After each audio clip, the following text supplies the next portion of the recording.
la radio de la communauté en direct du studio central. Au micro, Jean Lewis.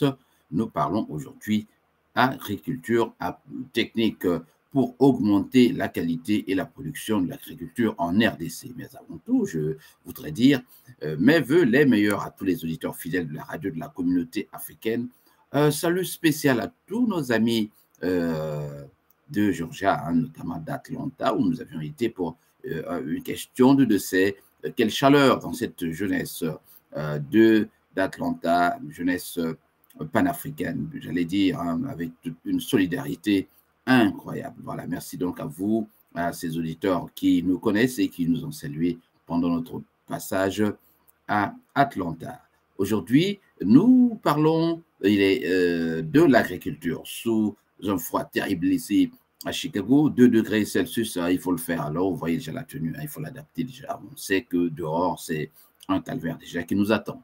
Alors, notre ami René Bagalois nous parle de l'agriculture en RDC, notamment dans l'est de ce pays, en Afrique en général, nous dit-il, et en RDC en particulier. La femme joue un rôle majeur dans l'alimentation des ménages grâce à l'agriculture.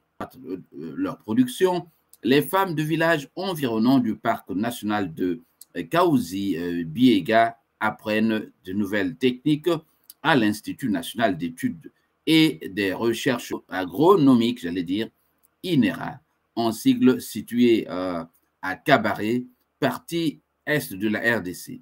Des nouvelles techniques agricoles apprises sont également vulgarisées dans leur village par ces femmes pour améliorer leur activité quotidienne. Leurs produits alimentent généralement la ville de Bukavu, comme nous l'explique dans ce documentaire notre correspondant René Bagalois. Direction Bukavu. Il n'y a pas la vie sans l'agriculture. Dans l'est de la République démocratique du Congo, les femmes sont plus impliquées dans cette activité.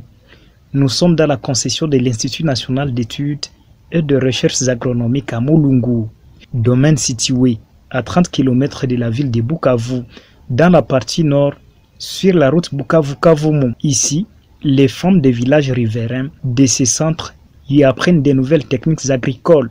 Munies de l'air ou au champ, elles se mettent au labour avant de procéder à planter des patates douces. Zawadi Mirindi habite le village de Kafulumae à Kabari.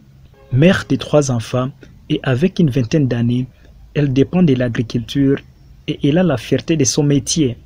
Elle a déjà construit une maison et nourrit sa famille grâce à l'agriculture. Elle invite d'autres femmes à pratiquer l'agriculture car c'est la base fondamentale de la vie. J'aime l'agriculture car je me nourris grâce à elle, m'aide à trouver des habits et à scolariser mes enfants. À côté d'elle, ses collègues sont toujours à pied d'œuvre et se réjouissent des fruits de leur métier et parfois, elles goûtent même les produits comme les maniocs tout en état au champ. Bazonze Mohigiro Abiradi pratique l'agriculture depuis sa naissance. Il se présente dans ses champs. Muni d'un sac à la tête, il se dirige vers les terrains déjà préparés par ses mamans. Il dépose et décharge son sac. Dedans, on y trouve des semences de patates douces qu'il a cueillies ailleurs. Père de 10 enfants, il habite le village de Chombo. Il commence à planter dans les bio tracés par ses amis tout en respectant les conseils et les consignes données par les moniteurs agricoles qui les guident sur terrain. Ici, je plante selon les normes et je respecte la distance de 30 cm comme il est obligé par les chercheurs. Ceci pour que nos patates douces produisent mieux. Les hommes qui négligent l'agriculture, je leur demande de se donner à l'agriculture car c'est la source de vie.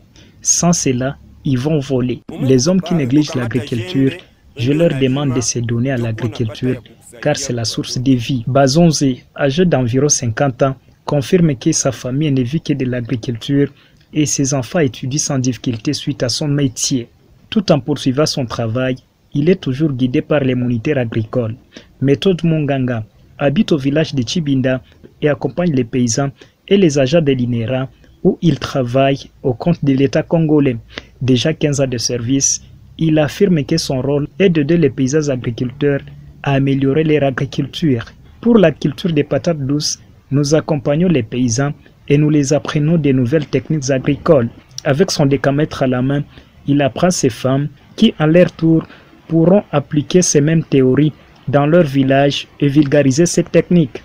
À part les patates douces, ces paysans cultivent ensuite les pommes de terre, les haricots, le riz et bien d'autres. À partir d'une bio, nous respectons 30 cm. Chaque bio mesure 6 mètres. Et ces gens que je forme ici vont former les autres, dit Méthode Munganga. Déjà pendant cette saison B, tous les champs sont colorés par une verdure de semences qui poussent. Comme ces femmes l'ont indiqué, elles sont au chevet des milliers de familles dans la ville de Bukavu. Leurs produits sont acheminés dans cette ville. Au marché Beach Mwanzi, les produits en provenance de ces coins sont vendus à ces lieux. C'est notamment les patates douces, le légume qui sont des feuilles d'haricots, le feuille des patates douces et les pommes de terre. Madame Foura Jacqueline habite la ville de Bukavu.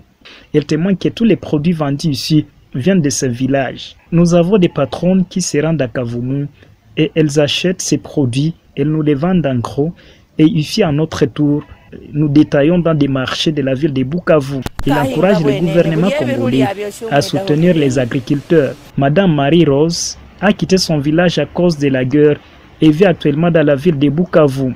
Mais passionnée par l'agriculture, ayant toujours le goût de ses métiers, souhaite voir les autorités rétablir la paix dans son territoire de Walungu pour qu'elle y retourne et pratiquer encore l'agriculture comme ses collègues de Kabare.